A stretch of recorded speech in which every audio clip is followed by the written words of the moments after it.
Topic 1. The Trumponomics Tariff Impacts between the United States and Taiwan. What is a tariff? A tariff is a tax on imported goods collected at the border. Economically, it raises the domestic price of an imported good above the world price, reduces import quantity, protects domestic producers from foreign competition, generates government revenue, and creates efficiency loss, the David lost. What does a reciprocal tariff mean in U.S.-Taiwan trade? Reciprocal tariff here means the U.S. imposes tariff on selected Taiwan's products, and Taiwan responds with its own tariff on U.S. export. Under Trumponomics-style policy, the U.S. has applied tariff not only on China but also threatened or imposed tariff affecting Taiwan's trade goods. The reciprocal label is often used politically to signal "you also pay," or in negotiated tariff deals where both sides adjust rates. Recent policy developments show the U.S. applying higher tariffs on certain tech industrial lines and Taiwan engaging diplomatically and negotiating rates. For example, the Trump-era tariffs 2018 to 2019 under the Section 301 targeted large swaths of Chinese tech and industrial goods. Those measures affected Asian supply chains and influenced Taiwan's export indirectly. Here I'm going to compare tariff and quota. Tariff per unit of ad valorem tax on imports raises domestic price, reduces import quantity, and generates revenue for the government. Quota, an explicit quantitative limit on imports. Quotas typically raise domestic price to a level consistent with the capped import quantity. The economic rents created accrue to whoever holds the quota rights. And when might a country prefer a quota instead of a tariff? If the policy goal is so strictly limits quantity, when political economy seeks to direct rents to specific domestic firms. If policymakers want to avoid collecting tariff revenue. And here are the where they affect efficiency and the government's revenue. Efficiency both create David loss. Tariff and quotas produce similar types of David loss if they lead to the same domestic price, but quotas can produce larger and less predictable David loss because rents may be transferred to quota holders or foreign suppliers rather than to the government, reducing domestic fiscal returns and possibly encourage rent-seeking corruption. Government revenue.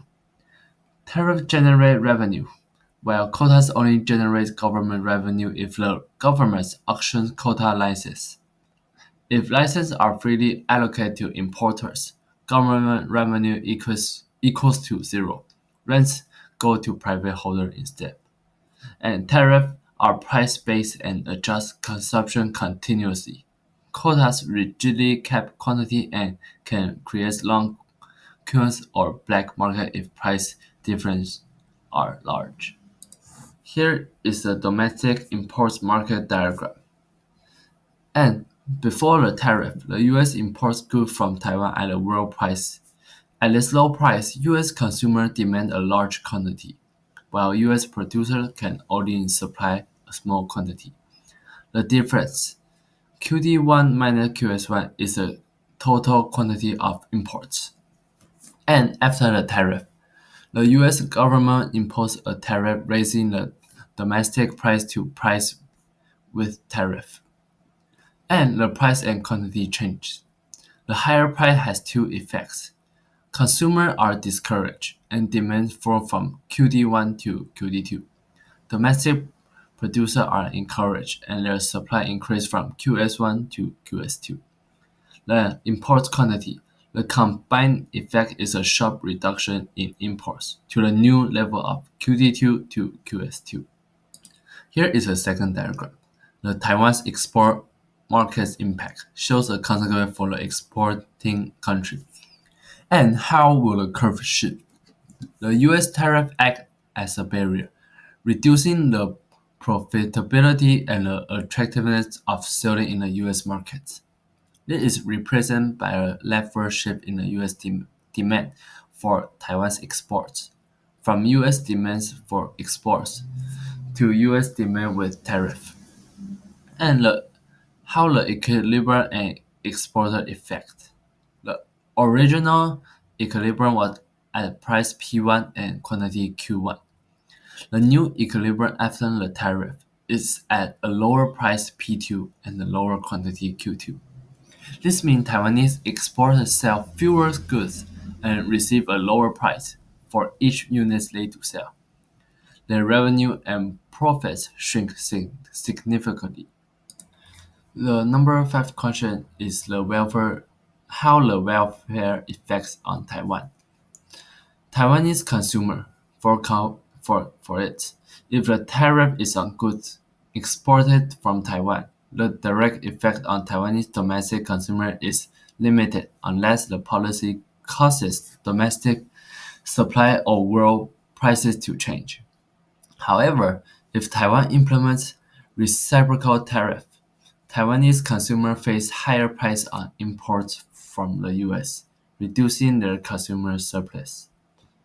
For Taiwanese producers and exporters, the immediate effects of a US tariff is reduced quantity demand in the US, lower exports, reduced producer revenue, and possibly lower producer surplus and profit for exporters in affected industry. If exporter cannot redirect goods to other markets at similar price, the profit will fall. To the Taiwanese government, direct fiscal impact from US tariff. Taiwanese could impose retaliatory tariff and collect revenue, but retaliation carries political economic cost. Taiwanese policymakers typically weigh retaliation via negotiation, exemption, or diversification. Taiwan prefers negotiation and investments rather than the retaliation tariff. And how export decline influences Taiwan's economic welfare. For an export-oriented economy like Taiwan's, especially if the sector affected is high value, tariff that materially reduce U.S. demand can cause meaningful negative welfare effect for producers and overall export income, even if domestic consumers are not immediately affected. The welfare effect on the United States. For the U.S. consumers, domestic prices rise mean higher prices for consumers of the tariff goods, reducing consumer surplus and possibly raising downstream production costs, leading to higher prices for final consumer and potential competitiveness losses. And for the U.S. producer, domestic producers of the tariff goods see higher price and increased outputs. Producer surplus rises. This is the intended protective effect. For the government, government collects revenue equals tariff times imports after tariff. This revenue partly offsets the efficiency loss and the net welfare effect. Gain in producer surplus plus tariff revenue minus loss in consumer surplus minus debit loss. For a small country that cannot affect world price, the terms of trade gain is negligible and net welfare is usually negative for tariff. For a large country, there can be a terms of trade gain if the tariff lowers the world price sufficiently. Parts of the tariff cut is borne by foreign producers. That terms of trade gain can offset some debit loss and may make tariffs appear less costly in net term, but there are limits and retaliation risk. Topic 2. TSMC as a dominant producer in the advanced chip markets, pricing costs and competitions. Here is a monopoly diagram and quantity determination. Profit is maximized at a quantity where marginal revenue equals marginal cost. On a graph, it is a point where the marginal revenue and marginal cost curves intersect, which determines the monopoly quantity. Producing less will mean leaving profit on the table, and producing more will mean each additional unit costs more to make the revenue it brings in. The profit area. The economic profit is represented by the shaded light blue rectangle here. And it is the difference between the monopoly price and the average total cost at quantity QM multiplied by the quantity sold. Welfare lost, the devil lost. The shaded light red triangle represents the devil lost here. And this is the value lost to society because of the monopoly's reduced output and higher price compared to a perfectly competitive markets. In a competitive market, the price and quantity will be set where the demand curve intersect the marginal cost curve. The developers represent the transaction that would have occurred in a competitive market but do not happen under the monopoly because the price is too high for this consumer. And the effect of a demand surge. A surge in demand for AI chip from clients like NVIDIA will shift the demand curve to the right. It will also shift the marginal revenue curve to the right. The new intersection of a new marginal revenue curve and existing marginal cost curve would result in a higher profit maximizing quantity and a higher price. Here is the TSMC cost structure. The fixed costs. These are massive and do not vary with the number of chip produced. The variable cost. These costs increase as more chips are produced. They included the raw materials like silicon, wafers, chemical and gases, energy and water. Chip manufacturing is extremely energy and water intensive.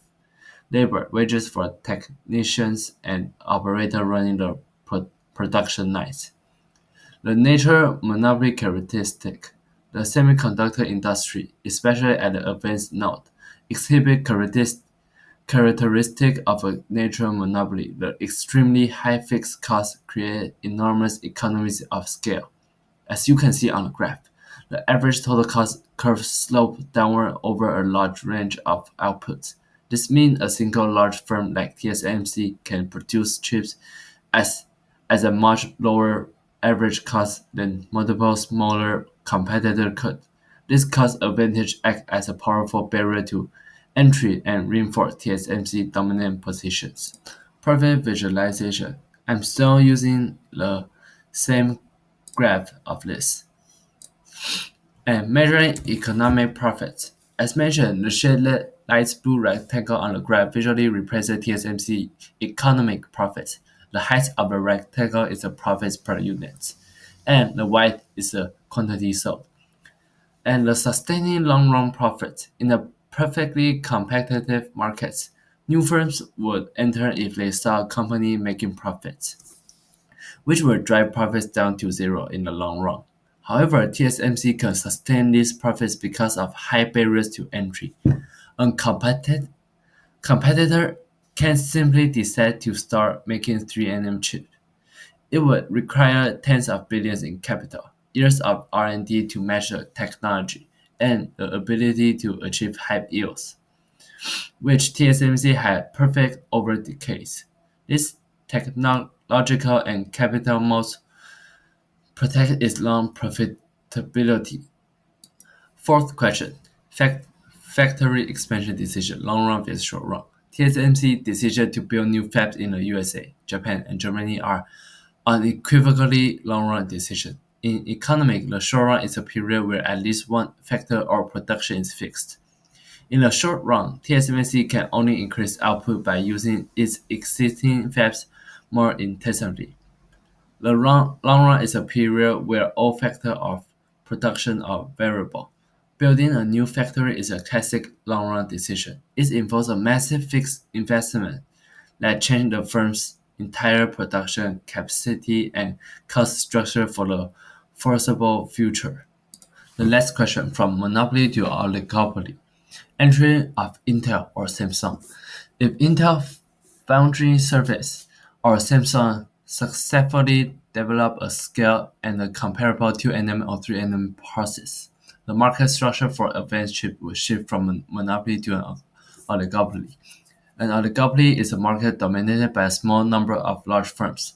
In this scenario, TSMC will no longer be able to set prices without considering its rival action. The key change will be the increased competition. The firm will compete on price, technology, and service. Strategic interdependence. TSMC pricing and output decision would directly affect Intel's and Samsung profits, and vice versa. Each firm will have to anticipate and react to the other moves, lower price and higher output. Competition will likely push price down from the monopoly level and increase the total quantity of advanced chips supplied to the markets, and reduce profits. TSMC monopoly level profits will decrease as it competes of market share. Last topic, air pollution and negative externalities. So here are the real world example. A classic example is the operation of coal-fired power plants. Negative externality generated. The primary externality is air pollution. This includes the release of sulfur dioxide, nitrogen dioxide, particulate matter, and carbon dioxide. These pollutants contribute to health problems, increased rates of asthma, respiratory illness, and other health issues for nearby residents. Environmental damage, excess rain which damage forests. Climate change. CO2 emissions are a major driver of global warming. And here's are the producer and victim. The producer is the company that owns and operates the coal plants. They make decisions based on their private cost or production. The victim society as a whole bears the cost of the pollution. This included the residents living downwind, farmers whose crops are damaged by the excess rains, and the global population affected by climate change. And why is this to the market failure? The market failed because the price of electricity from the coal plant does not reflect its true full cost to society. The power company only considers its private costs. The external costs are ignored in their decision making because the price is artificially low. Consumers demand more electricity and the company produces more than in the social desirable. So here's a graph how the market equilibrium quantity differs from the social optimum quantity. The market's equilibrium occurs where the private supply curve intersects the demand curve. This outcome is an unregulated free market. The social optimal equilibrium occurs where the marginal social cost curve intersects the demand curve. The MSAC marginal social cost include both the private cost of production and the external cost of pollution. And why the market overproduces. As you can see, QM is greater than Q prime. The market produces too much of a good because producers and consumers are not accounting for the external cost.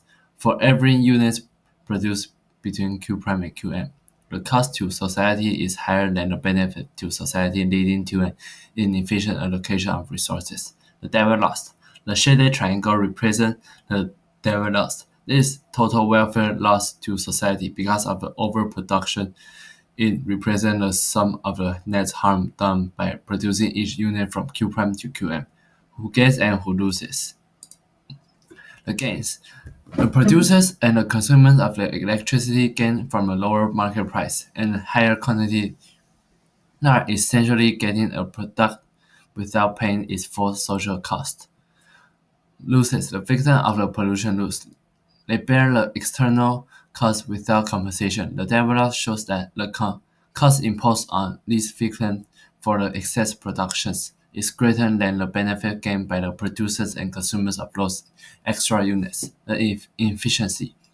The development represents inefficiency because it signifies a situation where resources could be reallocated to make society as a whole better off. By reducing production from QM down to Q prime, the total social benefit will increase because we will eliminate production where the social cost exceeds the social benefit. And how we correct the market failure. Here are two main approaches to fix this. The command and controls. The government sets a direct limit of regulation. For example, it could mandate that all power plants install scrubbers to reduce SO2 emissions, or set up a hard cap on the total tons of pollutants a factory can emit per year. And the process, simple to understand, that can be effective at achieving a specific pollution reduction target if monitored properly. And the cons, it can be economic efficient. It doesn't incentive firms to find the cheapest way to reduce pollution. A firm that can reduce pollution easily for low cost is treated the same as a firm where it is very expensive. It also provides no incentive to innovate and reduce pollution below the mandated level. And market-based Pigovian tax and how it works. The government imposes a tax on each unit of pollution emitted. This is called a Pigovian tax. The goal is to make producers internalize the externality, that is, to make the external cost part of their private cost calculation. And setting the tax rate. Ideally, the tax should be set exactly equal to the external cost at a social optimal quantity.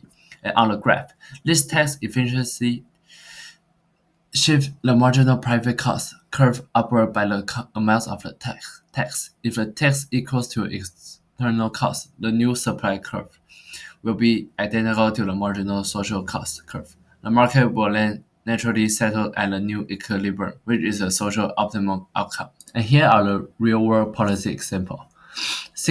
Singapore vehicle quota system and the certificate of entitlement were often thought of as a tool to manage traffic congestion.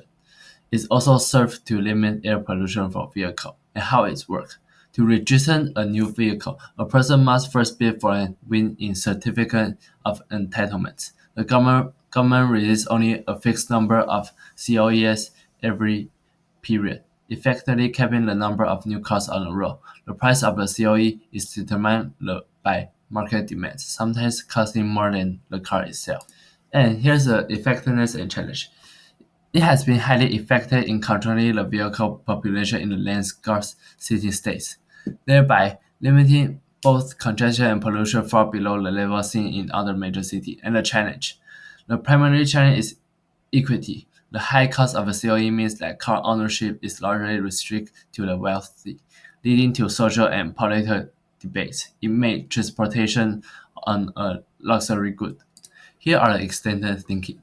International externality. Pollution doesn't respect national border. When a factory in one country emits pollutants that cause accident in the neighboring country, it creates an international externality. The producing country market has no incentive to account for the cost imposed on the neighboring country. This is a major issue with global problems like climate change, where CO2 emissions from all countries affect the entire planet. International cooperation as Pigovian mechanism. Yes, international agreement can be seen as an attempt to create a Pigovian mechanism on a global scale. And carbon markets. These cap and trade systems set a cap on total emission and allow companies to trade permit to pollute. That creates a market price for carbon, forcing companies to internalize the cost of their emission. It's effectively a market-based solution similar to a tax. Climate agreements. These agreements attempt to get countries to commit to national emission reduction targets, while they often lack a strong binding enforcement mechanism. They represent a coordinated effort to get individual nations to internalize the global externality of climate change.